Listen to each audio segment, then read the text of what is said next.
नमस्कार, मैं हूं शुभी मिश्र और आप देख रहे हैं अपना बिहार। चलिए करते हैं बुलेटिन की शुरुआत। और पहली खबर राजधानी पटना के बाकरगंज से, जहां ज्वेलरी दुकान में सबसे बड़ी लूट से कारोबारियों में गुस्सा है, आक्रोश है। भीषण लूटकांड से नाराज हैं आभूषण कारोबारियों ने आज डीएम कार्यालय के सामने प्रदर्शन किया। कारोबारियों ने जिला प्रशासन और पुलिस के खिलाफ जमकर नारेबाजी की और प्रशासन से अपनी सुरक्षा की गुहार लगाई है। आभूषण कारोबारियों के हंगामे को देखते हुए मौके पर भारी संख्या में पुलिस बल की तैनाती की गई। पुलिस के खिलाफ कारोबारियों का गुस्सा कम होने का नाम ही नहीं ले रहा है। कारोबारियों ने आज अपने प्रतिष्ठानों को भी बंद रखा है। शुक्रवार को राजधानी पटना के बाकरगंज में ज्वेलरी की दुकान में 15 करोड़ से ज्यादा की लूट हुई। अपराधियों ने 35 किलो सोना लूटा और फिर फरार हो गए। अपराधी 14 लाख रुपए कैश भी लूटे, जबकि गांधी मैदान थाना काफी ज्यादा करीब है। कारोबारी अपनी सुरक्षा को लेकर पुलिस प्रशासन से जवाब की तलब कर रहे हैं और अपनी सुरक्षा सुनिश्चित करने की मांग कर रहे हैं। अपना बंद का पूरा समर्थन दे रहे हैं और इसके अलावा अगल बगल के जो भी और भी व्यवसायिक संगठन है, चाहे दरियापुर में हो, चाहे राजधानी मार्केट है, उन लोग ने भी हम लोगों को बंद का समर्थन देने का आश्वासन जस्ट अभी हमको फोन से दिया है। विरोध स्वरूप हमको बंद करना पड़ता है और प्रशासन का जो है ध्यान आकृष्ट करने के लिए बंद करना पड़ता है कि हम कितने असुरक्षित हैं और इस असुरक्षित माहौल में हम व्यवसाय करने के लिए सक्षम नहीं है, इसलिए हम बंद कर रहे हैं। पहले भी डिमांड्स रही थी, वो कितना फुलफिल हो पाया? पहले कैमरा वगैरह लगे थे, लेकिन फिर सब हट गया। कैमरा में कुछ नहीं है। जिस समय कैमरा हटाया गया, आप लोगों ने विरोध क्यों नहीं किया? बिल्कुल हम लोग बोले थे इसके बारे में जाके बोले थे वहाँ पर कि कैमरा हटा दिया गया, तो उन्होंने कहा था कि फिर लगेगा। हाँ, क्या हम बताइए, जो कैमरा जब हटा था तो हम लोग खुद डीएम से और चैम्बर ऑफ कॉमर्स के थ्रू हम लोग ने दोबारा ज्ञापन दिया था कि ये कैमरा जो हटाए गए उस दरमियान में कुछ छुटपुट घटनाएं हो रही थी, जिसके विरुद्ध हम लोग वहाँ पे दोबारा कैमरा चालू करने के लिए बोले थे, लेकिन अभी तक उसकी कोई कार्रवाई नहीं। और देखिए, राजधानी पटना से बड़ी खबर सामने आ रही है। ज्वेलरी लूटकांड में जांच के आदेश दिए गए हैं। पुलिस के रिस्पांस टाइम को लेकर ये जांच के आदेश दिए गए हैं। बता दें कि 45 मिनट में कदमकुआं पुलिस मौके पर पहुंची थी। एसएसपी एमएस ढिल्लों ने जांच के आदेश दिए। लापरवाही बरतने वाले पुलिस कर्मियों पर कार्रवाई की जाएगी। यानी कि आभूषण कारोबारियों में काफी ज्यादा आक्रोश है, नाराजगी है और उनकी तरफ से मांग ये की जा रही है कि पुलिस प्रशासन इस बात का जवाब दे कि आखिर इस तरह की लापरवाही कब तक बरती जाएगी, कब तक उन्हें सुरक्षा मिल पाएगी। और इसी को लेकर अब एसएसपी एमएस ढिल्लों ने जांच के आदेश दिए हैं कि क्या वक्त पर पुलिस वहां पर पहुंची थी और अगर नहीं पहुंची थी तो उन पुलिस कर्मियों पर कार्रवाई की जाएगी। ये आदेश एसएसपी एमएस ढिल्लों की तरफ से दिया गया है। 45 मिनट में इस बात की जानकारी मिल रही है कि पुलिस कदमकुआं की वहां पर पहुंची थी घटनास्थल पर, लेकिन क्या वो सही रिस्पांस टाइम था? इन तमाम बातों को लेकर जांच की जाएगी और जांच के बाद जो कुछ भी बातें सामने आएगी उसके आधार पर जो पुलिसकर्मी जिन्होंने लापरवाही बरती थी उन पर कार्रवाई की जाएगी। वहीं बाकरगंज में लूट की घटना से कारोबारियों में दहशत की स्थिति है। कल दिन दहाड़े जिस वक्त वहां पर लूट हुई, हर तरफ अफरा तफरी का माहौल था। जिन लोगों ने घटना को अपनी आंखों से देखा, उन्होंने अपनी आंखों देखी बताई है।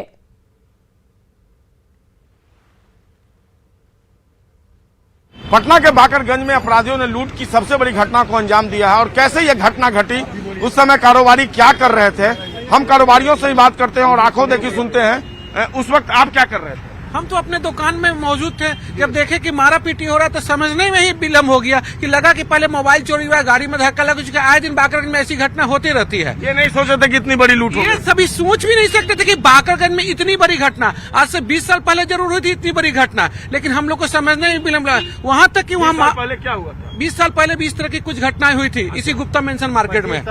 20 से 25 साल पहले जब देखे पहले हम लोगों को लगा कि कोई गाड़ी उड़ी चोरी हुआ या गाड़ी से धक्का लगा, मोबाइल कोई निकाला, उस तरह से हम लोगों को लगा। ये नहीं लगा कि इतनी बड़ी घटना हमारे मंडी में हुई है, वो भी एसएस ज्वेलर्स में। तो उसने मारा पिटी 8-10 आदमी उसको मार भी रहा था, लेकिन वो साथी जो डकैत था इतना चालाक था कि बचते हुए निकलने की कोशिश हम लोग के पास से गुजरता गया। वो लोग मारते गया, वो बचता हुआ, फिर भी बहुत एक्सपर्ट वो था। हाँ, गाड़ी गिर गया, रोड वहाँ था कंजेस्टेड हो गया था, तो गाड़ी गिर गया तो लगा कोई मोबाइल चोर भाग रहा है, तो कोई इसको पब्लिक को उसको असल में अगर आप लोग दुकान से बाहर आकर देख रहे नहीं, दुकान में ग्राहक था, आदमी ग्राहक में लगा रहता है, लगा कुछ गिरा बाहर में, कोई लगा मोबाइल चोर है, लगता है लेके भाग रहा है, और ये लोग कस के चिल्ला देता कि डकैत है ना, तो सब पकड़ा जाता। चूंकि यहाँ 350 दुकानें हैं, तो 350 दुकान में मालिक और कितने स्टाफ होते हैं इस बात का अंदाजा लगाया जा सकता है। इसके अलावा भी हर वक्त लोगों का आना जाना लगा रहता है, लेकिन अपराधियों ने दुस्साहस का परिचय दिया और एक बड़ी लूट की वारदात को अंजाम देकर सनसनी फैला दी है। अब देखना होगा इस पूरे मामले का उद्भेदन आखिरकार पटना पुलिस कैसे कर पाती है, और वाकई में जो 30 से 35 किलो सोना अपराधी अपने साथ ले गए हैं उसको रिकवर कर भी पाती है या नहीं, और अगर रिकवर कर पाती है तो कितने दिनों में पुलिस उसको रिकवर कर लेती है। कैमरा पर्सन अजय दुबे के साथ संजय कुमार, न्यूज 18, बाकरगंज, पटना। और देखिए बड़ी खबर सीतामढ़ी से, जहां पुपरी थाना क्षेत्र के आवापुर गांव में आपसी विवाद में एक शख्स की पीट कर हत्या कर दी गई। दो गुटों के बीच हुए हिंसक झड़प में 4 लोग घायल हुए हैं। मृतक स्थानीय मुखिया का छोटा भाई था। घटना के विरोध में स्थानीय लोगों ने पुपरी थाने का घेराव किया। इस दौरान लोगों ने पुलिस और प्रशासन के खिलाफ जमकर नारेबाजी की। इस पूरी घटना को लेकर आवापुर गांव में तनाव का माहौल है। तो हत्या के विरोध में यह हंगामा किया गया है और पुलिस प्रशासन के खिलाफ स्थानीय लोगों की तरफ से नाराजगी जाहिर की गई, जमकर नारेबाजी की गई। आप तस्वीरों में देख सकते हैं किस प्रकार पुलिस स्टेशन के बाहर स्थानीय लोगों के द्वारा थाने का घेराव किया गया है और विरोध जताते स्थानीय लोग ग्रामीण नजर आ रहे हैं। दरअसल ये पूरी घटना तब हुई जब गांव में आपसी विवाद के दौरान एक शख्स की पीट कर हत्या कर दी गई।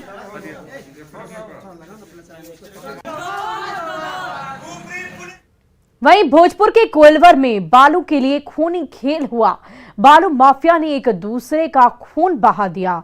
कोइलवर में न्यूज 18 की टीम ग्राउंड जीरो पर पहुंची, जहां कल फायरिंग की गई थी। आप देख सकते हैं कि घटना के कई घंटे बाद भी पुलिस की टीम मौके पर नहीं पहुंची है। वहीं इस घटना के बाद इलाके में अभी भी तनाव की स्थिति है। मौके से ज्यादा जानकारी दे रहे हैं हमारे सहयोगी हिमांशु प्रवीण। न्यूज 18 की टीम अभी ग्राउंड जीरो पर है, जहां कोइलवर के पचरुखिया का मालू चक दियारा में कल गोलियां चली थी, सैकड़ों राउंड फायरिंग हुई थी। 2 लोगों की सरेआम हत्या कर दी गई थी। कारण था जो लोग बंदोबस्ती, जिनको ये बालू घाट बंदोबस्ती के लिए मिला था, वो यहाँ पूरा करवाने आए थे, लेकिन जो अवैध बालू माफिया है उन लोगों ने ताबड़तोड़ फायरिंग की, 2 लोगों की हत्या कर डाली। उसके बाद पुलिस मौके पर पहुंची, लेकिन पुलिस के हाथ अभी तक कुछ भी नहीं लग पाया है। हम अभी ग्राउंड जीरो पे हम आपको अभी दिखा रहे हैं कि देखिए यही वो क्षेत्र है जहां कल ताबड़तोड़ सैकड़ों राउंड गोलियां चली। लेकिन अभी के जो हालात है वो यहाँ न तो अभी कोई पुलिस बल तैनात है, कुछ नहीं है यहाँ पे। साफ तौर पे देखा जा सकता है कि इस जगह से जो बंदोबस्ती के बाद जो बालू उठाव होने वाला था वो भी अभी नहीं हो पाया है। और ये पूरा इलाका जो है, उस इलाके में पूरा कहे तो एक तरीके से पूरा तनाव व्याप्त है और कोई भी यहाँ आ जा नहीं रहा है। साफ तौर पर ये जो कमालू चक दियारा इलाका है, ये काफ़ी दुर्गम कहे या भीतरी इलाका है। सोन नदी की पेटी में ये इलाका है और यहाँ से ही जो बालू का खनन है वो होता है, चाहे वो अवैध बालू माफिया करे या जो बंदोबस्तधारी हैं वो करे। तो साफ तौर पर ये जगह जो है जहां कल सैकड़ों राउंड गोलियां चली, 2 लोगों की हत्या हो गई, उसके बाद अभी तक न तो पुलिस के हाथ कुछ लगा है, न ही कोई पकड़े गए हैं। इस गोलीबारी के मामले में पांडे गिरोह का नाम सामने आ रहा है, जिसने कल ताबड़तोड़ गोलियां चलाई, 2 लोगों की हत्या कर दी। लेकिन अभी भी पुलिस के जो हाथ है वो खाली हैं और ये कमालुद्दीन चक जो दियारा है वो सुनसान पड़ा हुआ है। न्यूज 18 के लिए ग्राउंड लेवल से हिमांशु प्रवीण। वहीं छपरा में जहरीली शराब से 15 लोगों की मौत के बीच अभी भी मरीजों के मिलने का सिलसिला बदस्तूर जारी है। मकेर के तारापुर निवासी अजय सिंह भी जहरीली शराब पीने से बीमार हैं और उनकी आंखों की रोशनी चली गई है, जिसके बाद उन्हें सदर अस्पताल में भर्ती कराया गया। अजय सिंह का कहना है कि उन्होंने जनता बाजार से ही शराब खरीदी थी, जिसके बाद उनकी तबीयत बिगड़ गई। उधर मढ़ौरा में होमगार्ड जवान रविंदर गिरी की तबीयत बिगड़ गई है। रविंद्र गिरी की भी आंखों की रोशनी चली गई है, जिसके बाद उन्हें अस्पताल में भर्ती कराया गया। इतनी बड़ी संख्या में लोगों के मरने और बीमार होने के बाद प्रशासन भी अभी से शराब से मौत मानकर जांच में जुट गया है। हालांकि 4 लोगों का पोस्टमार्टम कराया गया, जिनकी रिपोर्ट आनी अभी भी बाकी है। कल से इसके पहले मैंने क्या किए थे कि प्रॉब्लम आया है? ये देखिए परसों मतलब वो ड्रिंक हुआ। क्या हुआ? परसों ड्रिंक लिया था। ड्रिंक लिए थे? हाँ। कहाँ से? जगदीशपुर बाजार से, जनता बाजार जगदीशपुर बाजार। बोतल वाला लिए थे कि पाउच वाला लिए थे? पाउच वाले। अच्छा, कै पाउच? 1 पाउच। अच्छा, उसी में पॉइजन मिला दिया गया था पाउच में? हाँ। कैसे मालूम कि उसमें पॉइजन मिलाया गया था? ये जब दिखना बंद हुआ तभी से पता चल गया जहाँ ये इसमें जहर है बोल के आदमी मरना चालू हो गया। अब वही बाकी आके यहाँ के सुत गई, अब वही सुतले रह गई। कल है दवाई ऐसे गांव से मैंने खरीद के 2 खा लेनी, हम चल गई। बाबूजी डेट क गइलन। कल से यहाँ का आँख से नहीं दिखाई पड़ा? आँख से दिखाई नहीं देता। अच्छा, यहाँ का शराब अभी पियत रहे हैं का? वहीं सारण में शराब से हुई कई मौतों के बाद गोपालगंज प्रशासन ने सीमावर्ती इलाकों में सख्ती बढ़ा दी है। पिछले 2 दिनों से जिला प्रशासन ने दियारा इलाके में सर्च अभियान शुरू किया। उत्पाद अधीक्षक राकेश कुमार ने बताया कि छापेमारी के दौरान शराब तो नहीं मिली, लेकिन इस दौरान ताड़ी को नष्ट किया गया। साथ ही लोगों को शराब न पीने की हिदायत दी गई। निर्देश पे जो है अनुमंडल पदाधिकारी, अनुमंडल पुलिस पदाधिकारी और एक्साइज की टीम जो है वो पकाहा दियारा से लेकर यहाँ बैकुंठपुर में नटुआ टोली इस सब में हम लोग छापामारी किए हैं। तो वहाँ पर दियारा में तो बहुत कुछ बरामदगी नहीं हुई है। यहाँ पर कुछ लोग ताड़ी रखे हुए थे तो उसको हम लोग यहाँ विनष्ट किए हैं और ये लगातार छापामारी जो है वो जारी रहे। और बिहार में शराबबंदी कितनी सफल है, इसका अंदाजा अरवल की इस तस्वीर से लगाया जा सकता है। ये तस्वीर मेहंदिया थाना क्षेत्र की है, जहां NH 139 पर बिहार सरकार के ही कर्मचारी ने नशे में गाड़ी को गुमटी में टक्कर मार दी, जिसमें एक व्यक्ति घायल हो गया। दरअसल आरा के रहने वाले कृषि विभाग के अधिकारी धनबाद से अपने घर आरा जा रहे थे, तभी नशे की हालत में उनकी गाड़ी गुमटी में टक्कर मार दी। मामले की जानकारी पर पुलिस मौके पर पहुंची। मामले की जांच की तो अधिकारी की शराब पीने की पुष्टि की गई। यहां सवाल है कि बिहार सरकार के कर्मचारी ही जब शराब ना पीने की शपथ ले रखे हैं, लेकिन वो ही अगर ऐसी हरकत करेंगे तो बिहार में ये कानून आखिर कैसे सफल होगा। वहीं भागलपुर के मधुसूदनपुर ओपी क्षेत्र में भारी मात्रा में निर्मित अर्धनिर्मित देसी शराब बरामद की गई। शराब तस्कर एक खेत में शराब बनाते थे। ग्रामीणों के अनुसार खेत मालिक गांव में नहीं रहता, जिसका शराब माफियाओं ने फायदा उठाया। वहीं गांव की मुखिया ने भी शराब मिलने की घटना की निंदा की है। इस पर हम लोग भी देख सुन करेंगे और प्रशासन का भी इसमें सहयोग करना है और हम लोग भी इस पर छानबीन करेंगे, देख सुन करेंगे। ऐसा नहीं होना चाहिए, ये हम लोग को भी ठीक नहीं लग रहा है। तो अगली खबर छपरा से, जहां प्रेमिका से मिलने पहुंचे युवक को लोगों ने पकड़ लिया और थाने के हवाले कर दिया। हालांकि बाद में थाने में समझौता के बाद दोनों की शादी करा दी गई। बताया जा रहा है कि मशरक के सिरसा जलालपुर निवासी रिश्तेदार की युवती से शाहजदपुर के युवक को प्रेम हो गया। बीती रात अनिल कुमार अपनी प्रेमिका के घर पहुंचा, तभी ग्रामीणों ने उसे पकड़ लिया। मामले की जानकारी मिलने पर लड़की के घर वाले पहुंचे, जिसके बाद दोनों पक्ष में विवाद और ज्यादा बढ़ गया। फिलहाल दोनों परिवार के बीच सहमति बन गई है। हम दोनों बहुत चाहते थे तो दोनों हम शादी कर रहे हैं मशरक मंदिर और थाना भी सहमति है। परिवार के लोग सब लोग सहमति दिया है? जी हाँ। हम लोग 4 साल से प्यार करते थे दोनों। आज हमारे घर पे इनके घर पे सहमति होकर दोनों जने शादी कर लिए मंदिर में। हम लोग पुलिस के भी शिकायत की गई थी? पुलिस में भी मामला गया था? हाँ, पुलिस में गया था। वहाँ कंप्रोमाइज हुआ? हाँ, वहाँ पे पुलिस, वहाँ पे थाने पे कंप्रोमाइज हुआ, मशरक थाना। वहीं वैशाली के निर्वाचित पंचायत समिति सदस्य की शादी का वीडियो सोशल मीडिया पर वायरल हो रहा है। पंचायत समिति सदस्य पर लड़की का अपहरण कर शादी करने का आरोप है। फिलहाल पुलिस ने लड़की को बरामद कर लिया है और मामले की छानबीन कर रही है। और खबर सियासी गलियारों से। बीजेपी से गठबंधन न होने पर जेडीयू ने अब यूपी चुनाव में अकेले लड़ने का ऐलान कर दिया है। दिल्ली में प्रेस कॉन्फ्रेंस कर जेडीयू अध्यक्ष ललन सिंह ने यह ऐलान किया। बीजेपी से गठबंधन न होने के लिए और अब तक इसके इंतजार में बैठे रहने के लिए ललन सिंह केंद्रीय मंत्री आरसीपी सिंह को जिम्मेदार ठहराते हुए भी नजर आए। ललन सिंह ने साफ लहजे में कहा कि पार्टी ने आरसीपी सिंह को यूपी चुनाव में बीजेपी से गठबंधन का जिम्मा दिया था। आरसीपी 2 दिन पहले तक कहते रहे कि गठबंधन होगा, लेकिन जेपी नड्डा ने प्रेस कॉन्फ्रेंस में ये तक नहीं कहा कि जेडीयू उसकी सहयोगी पार्टी है।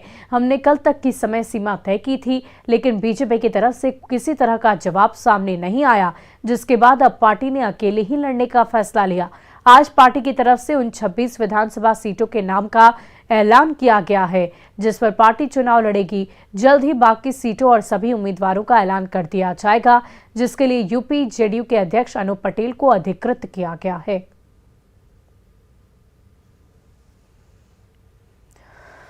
चंद्रबाबू को कि अगर भारतीय जनता पार्टी हम लोगों के साथ समझौता करना चाहती है तो उसको ये तो कहना पड़ेगा कम से कम कि हमारी जनता दल यू से बातचीत हो रही है, तभी हम माने।